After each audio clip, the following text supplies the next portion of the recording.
மாணவி வன்கொடுமை வழக்கில் புலன் விசாரணை நடந்து வரும்போதே ஞானசேகரன் மட்டுமே சம்பந்தப்பட்டுள்ளார் என்று எப்படி கூற முடியும்? குற்றவாளி 10 ஆண்டுகள் அண்ணா பல்கலைக்கழக வளாகத்தில் உலாவி வந்ததை விசாரித்தீர்களா என்றும் சென்னை உயர்நீதிமன்றம் சரமாரி கேள்வி.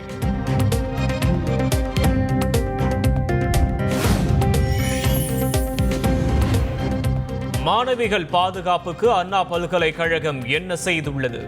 நிர்பயா நிதி எப்படி செலவு செய்யப்பட்டது என்பது குறித்தும் அறிக்கை அளிக்க உயர்நீதிமன்றம் உத்தரவு.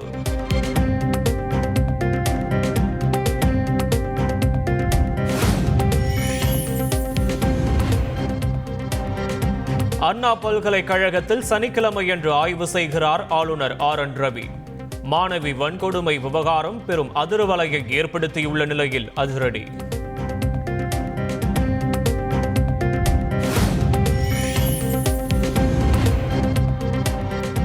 அண்ணா பல்கலை வளாகத்தில் நடந்த குற்றம் தொடர்பாக பாதிக்கப்பட்ட மாணவி 100க்கு நேரடியாக தொடர்பு கொண்டு புகார் அளித்தார். தகவலில் முரண்பாடு என செய்தி வெளியான நிலையில் உயர்கல்வித்துறை அமைச்சர் கோவி செழியன் விளக்கம்.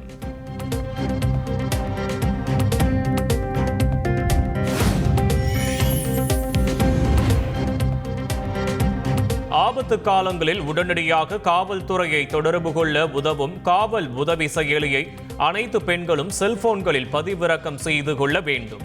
உயர்கல்வித்துறை அமைச்சர் கோவி செழியன் அறிவுறுத்தல்.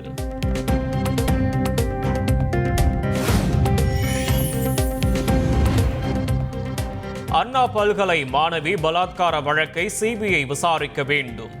விரைவில் தமிழக ஆளுநரை சந்தித்து புகார் தர உள்ளதாகவும் எதிர்க்கட்சித் தலைவர் எடப்பாடி பழனிசாமி பேட்டி.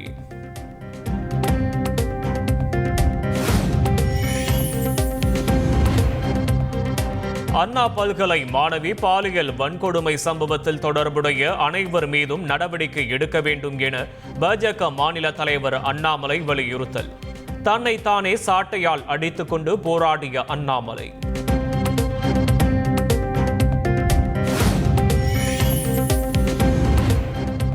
மறைந்த முன்னாள் பிரதமர் மன்மோகன் சிங் உடலுக்கு பிரதமர் மோடி, முதல்வர் ஸ்டாலின் உள்ளிட்ட தலைவர்கள் அஞ்சலி.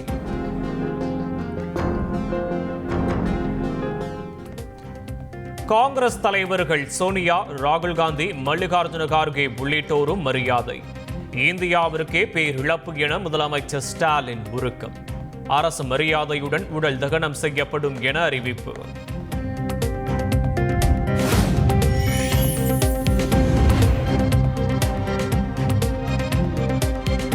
டெல்லியில் நடந்த காங்கிரஸ் செயற்குழு கூட்டத்தில் முன்னாள் பிரதமர் மன்மோகன் சிங் மறைவுக்கு அஞ்சலி.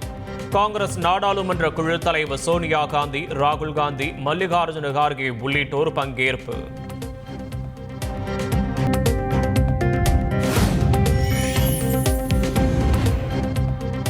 விருதுநகர் மாவட்டம் நரிக்குடி அருகே அதிமுக நிர்வாகிகளுக்கு இடையே மோதல். தற்காப்பிற்காக கைத்துப்பாக்கியை வானத்தை நோக்கி சுட்ட அதிமுக நிர்வாகியால் பரபரப்பு.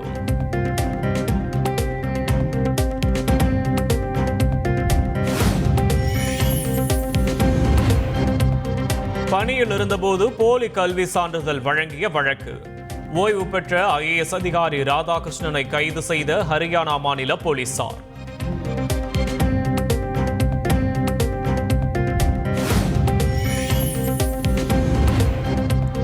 சங்கரன் கோயில் அருகே பணியின் போது பாதுகாப்பு இல்லை என கூறி வேலையை ராஜினாமா செய்த காவலர். தமிழக காவல்துறை தலைவருக்கு எழுதிய கடிதம் வைரலானது.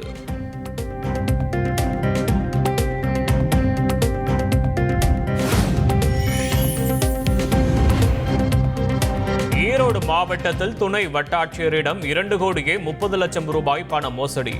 5 நபர்கள் கைது. தலைமறைவான முக்கிய குற்றவாளிக்கு போலீசார் வலை வீச்சு.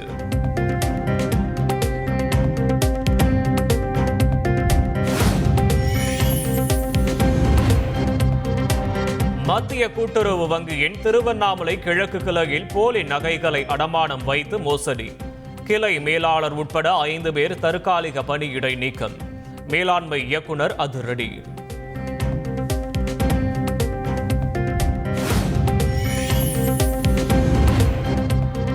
திருவண்ணாமலை மாவட்டம் வெம்பாக்கம் பகுதியில் ஜேசிபி மீது இருசக்கர வாகனம் மோதியதில் இளைஞர் ஒருவர் உயிரிழப்பு. பைக்கில் வீச்சறிவால், கத்தி உள்ளிட்ட பயங்கர ஆயுதங்கள் இருந்ததால் பரபரப்பு. போலீசார் விசாரணை.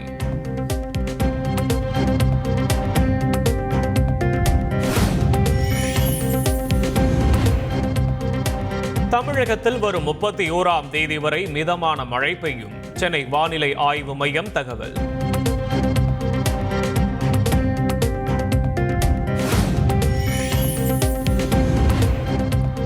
பஞ்சாபில் கால்வாய்க்குள் பேருந்து கவிழ்ந்த விபத்தில் 8 பேர் உயிரிழப்பு, 26 பேர் காயம். பேருந்து சென்றபோது திடீரென மின்னல் தாக்கியதால் பேருந்து கட்டுப்பாட்டை இழந்ததாக தகவல்.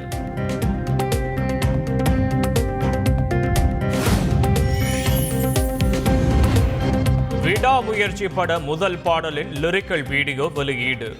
நடிகர் அஜித் ரசிகர்கள் கொண்டாட்டம்.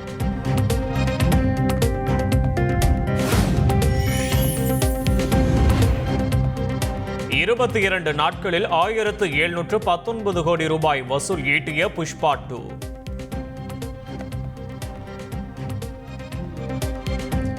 படக்குழு அதிகாரப்பூர்வ அறிவிப்பு.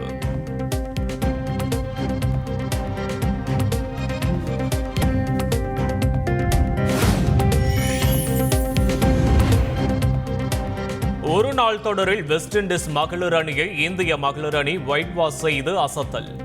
வதோதராவில் நடைபெற்ற கடைசி ஒருநாள் கிரிக்கெட் போட்டியில் அபாரம்.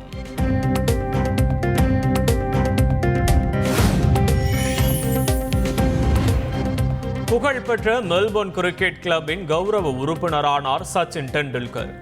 அளப்பரிய சாதனைகளை கௌரவப்படுத்தியுள்ளதாக MCC தகவல்.